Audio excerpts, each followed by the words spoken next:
buy sell sampai Abang Jamil mampus. Okay, so dia macam ni. Alright, buy sell, buy sell, buy sell, buy sell, buy sell, buy sell sampai Abang Jamil mampus. Okay, cari entry satu arah je, follow zone. Okay, cari entry satu arah je, follow zone. Contohnya korang pergi dekat H4, saya didik kat sini.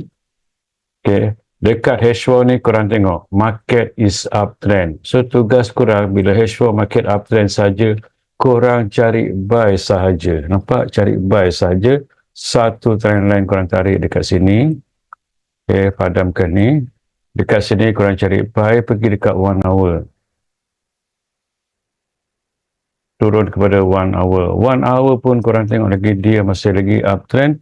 Korang boleh drawkan saja lagi satu trend line dekat sini. Tarik dekat sini. So apa yang korang perlu buat adalah buatkan satu zone dekat sini. Sini ada zone. Macam biasa korang buat zone dekat sini. Sini satu zone. Okay, sini satu zone. Dan kalau korang tengok sekarang zone 1 hour sangatlah besar. Okay, berapa ni? 1,500. Okay, korang pergi dekat M30, korang kecilkan zone. Nampak dekat M30 dekat sini? Sini korang boleh buat zone dekat sini. Bagikan 2, kat mana lagi? Okay. So, apa yang korang perlu buat? So, korang tahu uptrend, tunggu sahaja price datang zone, tak kira lah zone sini ke, ada breakout buy, korang buy. Betul?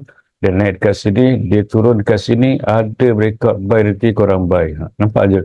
Peluang korang adalah tunggu dekat zone saja. Tak kira lah dia turun sini ke, ataupun dia turun ke sini, ada breakout buy saja, korang buy saja. Sebab apa? Kita nak mencari peluang untuk buy. Okay? Itu saja. I'll see you and I'll see you. Assalamualaikum.